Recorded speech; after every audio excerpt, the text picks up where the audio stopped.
Ding, ding, ding, ding, ding. I got my bell going. Okay. This is my special thimble. All right, everybody. Hello and welcome to Clumsy Clarivoyance. This is going to be my first video, and this one's going to be a pick a deck or pick a pile video. Okay. Now, just welcome. Thank you for being here. Thank you for joining me. Not only do I like to do pick a deck or pick a card tarot readings, I also love history and facts. I love spirit casting. I love candle magic. I love a lot. I love a lot of interesting things. I love the connection between the spirit world and tarot cards, any spiritual work. Also, like I said, I like to, explore the history. So before I dive in today, let me just kind of break you in. Now, clumsy clairvoyance stems from not only just, being in touch with the spiritual world and being able to read, you know, cards and messages for you beautiful viewers, but also it comes from me because I am so clumsy. So as you guys look, I'm already fucking up, okay? This is clumsy clairvoyance for you though, okay? I feel like it's so much cooler, neater, just more authentic just to leave bloopers in a video to just be able to see other people being them, okay? And I just want you to know that we're all human, and yeah, sometimes we bleep up, and some of us are more clumsy than others. I know that I am. Now, so before we begin, okay, I wanted to let you know this pick a deck reading is especially for, because, okay, I'm going to let you know right now, this deck is the Wisdom of the Hidden Realms deck by Colette Baron Reed. Okay, now if I messed up her name, I apologize. This is her guidebook, but this is also her deck that I'm using today. And it's not like the traditional um, archaic and non-archaic cards, okay, affiliated with tarot. But that's kind of why I was drawn to this, and I feel like a lot of these messages that come from this deck are very, not only highly spiritual, but they also have to do with what your spirit guides want you to know and what your inner self is trying to tell you, okay? So, with your instincts, I want you to pick either pile 1 or pile 2. Okay, now pile 1 will be this black onyx, okay? Black onyx, as I'm sure a lot of you know, is a grounding stone, okay? Excuse the cough, okay? I'm getting over a shitty cold. I mean, it's a bad cold. Anyway, so black onyx, okay? This is, like I said, not only a grounding stone, but this crystal slash stone, it has the ability to extinguish fear.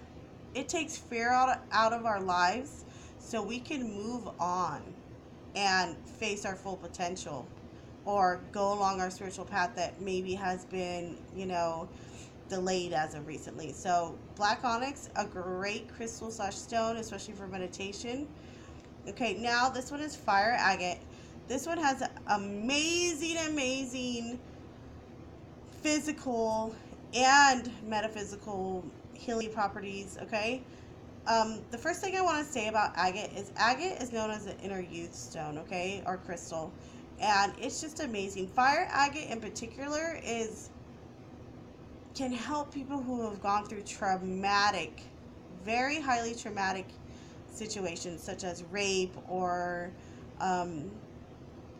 bad a what you would call abusive relationships, anything like that. Fire agate has that ability to really help their person or the person, whoever is meditating with it, holding it, believing in the power. It really has the ability to help heal that person, okay? Also, fire agate in particular, if someone is wishing bad upon you, bad thoughts, bad magic, whatever you might want to call it, fire agate has the ability to say, hey, and what fire agate does is it takes any ill wishing and it sends it back to the sender. Pretty cool, right?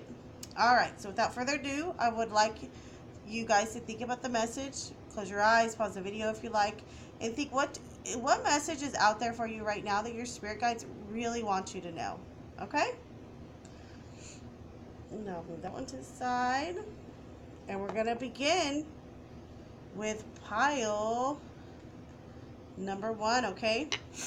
Now, if you see or hear me reading from the deck, or I mean reading from Colette Barron reads Wisdom of the Hidden Realms guidebook, that's because I'm just getting accustomed to this one, and I don't know them all by heart, so forgive me. But also, I mean, she's just so thoughtful in her words and the message that is there for you, okay?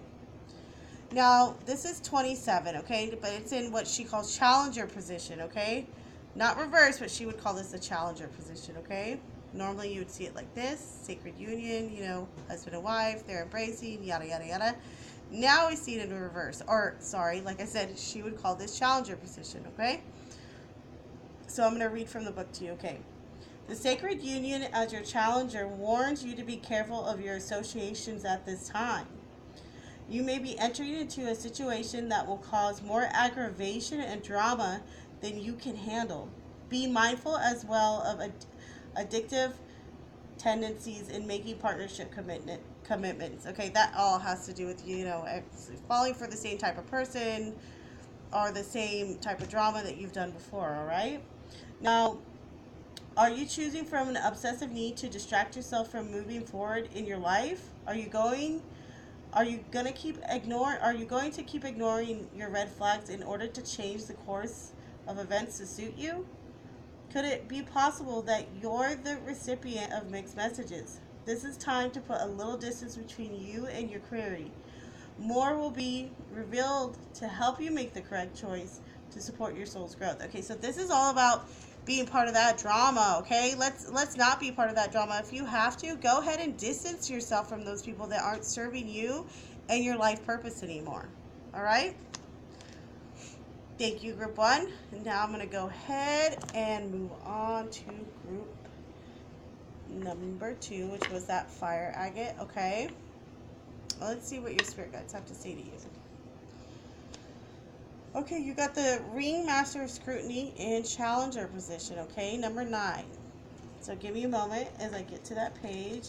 I've had this, actually, exact same card recently when I was, you know, reading my own and everything. So let's go there. Okay, number 9, as Challenger, okay? When the Ringmaster of Scrutiny appears as your challenger, he warns you to observe your situation with discernment and clarity. It's time to see the flaws in the foundations you and others have built under you. It also seems that you may be getting caught up in the details of your dream when really it's time to leave them to the divine. Perhaps you're worrying about the past and the future too much, forgetting that the dream is created in the now. Often the Ringmaster of Scrutiny also brings a warning to read the fine print and watch for hidden agendas when you're involved with others. Okay, so this kind of reminds me a little bit of the first deck, just a little bit different, like, you know, circumstances and everything. But trust your intuition. That's kind of the message I'm getting from Spirit. And not only don't give up on your dreams, but realize that you got to live now for those dreams, okay? You can't think about what you've done in the past to create them or what you're going to do in the future to create them. You have to live here and now and know what you can do now in order to help or assist those dreams become reality. Thank you, guys.